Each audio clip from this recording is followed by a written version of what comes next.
അങ്ങനെ ചോദിച്ചാ ഒന്നും പറയാൻ പറ്റില്ല. അതൊക്കെ അതിന്റെ ഒരു തോന്നൽ പോലെയല്ലേ. ഞാൻ എന്ത് പറയാനാ? ഫ്രാങ്ക്ലിൻ ബൈ മിലിറ്ററിക്കാരെ കൊണ്ട് പിടിക്കാൻ പറ്റുമോ അതിനെ? കണ്ടിട്ട് പറ്റുമോ? നീ എന്തിനാണ് എന്നോട് ചോദിക്കണത്? എല്ലാരും ഒന്നും എന്നോട് ചോദിക്കണത്. ഞാൻ ഉണ്ടാക്കിയ സാധനമൊന്നും അല്ലോ ഇത്. എനിക്കറിയില്ല. ഞാൻ നിങ്ങളെ പോലെ അന്തിച്ചേക്കുമല്ലേ. എന്താ ഒരു കോള്? ഇപ്പൊ ഫുൾ എന്നെ വിളിക്കുന്നത് പഴയ ആൾക്കാരാണല്ലോ. പഴയ ഫ്രെഡറിക് വിളിക്കുന്നുണ്ട്. നീയാക്ക് എന്താണോ വേണ്ടത്? Okay call. Hello mister Frederick. എടാ ഫ്രാങ്ക്ലിനെ, എനിക്ക് നിന്റെ ഒരു ഉപകാരം വേണം. നീ എത്രയും പെട്ടെന്ന് സാൻഡി ഷോഴ്സിലുള്ള റേസ് ട്രാക്കിലേക്ക് വാ. അങ്ങോട്ടേക്കാ? എന്റെ പൊന്നു ഫ്രെഡറിക്, ഇവിടെ ലോസ് ആൻഡോസ് വലിയ പ്രശ്നം നടന്നുകൊണ്ടിരിക്കുക. ഇപ്പൊ അങ്ങോട്ടൊന്നും വരാമില്ല. വെല്ലുവിളി. ഫ്രാങ്ക്ലിനെ, എനിക്കറിയാം, അതിന് തന്നെയാണ് നിന്നെ വിളിക്കുന്നത്. ഇനി ലോസ് ആൻഡോസിലുള്ള ജനങ്ങൾ രക്ഷിക്കണമെങ്കിൽ നമുക്ക് പറ്റുള്ളൂ. നീ ഒരു 3 പേരെയും കൂട്ടി കൊണ്ട് എത്രയും പെട്ടെന്ന് ഇങ്ങോട്ട് വാ.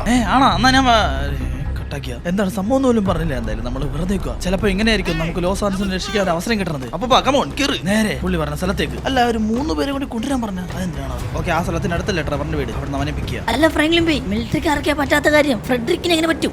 മിലിറ്ററിക്കാർക്ക് ചെയ്യാൻ പറ്റാത്ത കാര്യം ചിലപ്പോൾ ഫ്രെഡറിക്കിന് ചെയ്യാൻ പറ്റും. കാരണം നിനക്ക് പുള്ളിയുടെ ഫുൾ നെയിം അറിയാത്ത കാരണം. പുള്ളിയുടെ ഫുൾ നെയിം സയന്റിസ്റ്റ് ഫ്രെഡറിക് എന്നാ. പുള്ളി റിട്ടയർഡ് സയന്റിസ്റ്റ് ആണ്. ഓക്കെ, നമ്മൾ ട്രെവറിനെ കൂട്ടിക്കൊണ്ട് ഫ്രെഡറിക് പറഞ്ഞ സ്ഥലത്തേക്ക് എത്തിയിട്ടുണ്ട്. ഹോളി മോളി, എന്താണത്? അപ്പൊ ഇതാണോ ഫ്രെഡറിക് പറഞ്ഞ ലോസ് ആൻഡോസിനെ രക്ഷിക്കാൻ പറ്റിയ മാർഗം? ഇത് ആ ജയന്റിന്റെ അത്രയും തന്നെ ഉണ്ടല്ലോ. എനിക്ക് തോന്നുന്നു അതിനേക്കാളും വലുതാന്ന് തോന്നുന്നു. മിസ്റ്റർ ഫ്രെഡറിക്, ഇതാണോ താങ്കൾ പറഞ്ഞ ഐഡിയ? പക്ഷെ ഇത് വെച്ചിട്ട് എന്താണ് താങ്കൾ ഉദ്ദേശിക്കുന്നത്? ഞാൻ ഉദ്ദേശിക്കുന്നത് തന്നെയാണോ? യെസ് ഫ്രാങ്ക്ലിൻ, ആ ജയന്റുമായിട്ട് ഒരു ഫൈറ്റ് ടു ഡെത്ത് ആണ് ഞാൻ ഉദ്ദേശിക്കുന്നത്. ഇത് ഒരു ജയന്റ് റോബോട്ടാണ്. പക്ഷെ ഇത് ഇത്ര വലുതായതുകൊണ്ട് പ്രവർത്തിപ്പിക്കുന്നത് 3 ഘട്ടങ്ങളായിട്ടാണ്. ലോവർ പാർട്ട്, അപ്പർ പാർട്ട്, പിന്നെ വെപ്പൺസിന് ഒരു പാർട്ട്. ഇത് 3 കൺട്രോൾ ചെയ്യാൻ വേണ്ടി 3 പേര് ഇതിന്റെ ഉള്ളിൽ കയറണം. അതിനാണ് 3 പേരെ കൊണ്ടുവരാൻ വേണ്ടി പറഞ്ഞത്. നിങ്ങൾ റെഡി അല്ലേ? Let's do this. Okay, let's do this. പക്ഷേ ഈ കുറഞ്ഞ സമയം കൊണ്ട് ഇവന് ഇതെങ്ങനെ ഉണ്ടാക്കി? നേരത്തെ ഉണ്ടാക്കി വെച്ചാണോ? എല്ലാവരും വേണം അതിൽ കയറാം.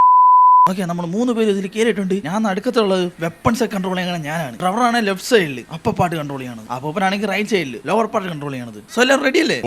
റെഡിയോ സംസാരിച്ചേക്കാ, വേഗം പോ. എന്റെ കൈകൾ തരിക്കുന്നു. ഓക്കെ, എന്നാ മെഷീൻ ചെയ്യണോ? ഓൾറൈറ്റ്, റോബോട്ട് ഇപ്പൊ ഓൺ ആയിട്ടുണ്ട്. സോ നമ്മൾ ഈ മാസീവ് റോബോട്ട് വെപ്പൺ വെച്ചിട്ട് ആ ജയന്റിനെ ഇടിച്ചു തോപ്പിക്കാൻ വേണ്ടി പോവാ.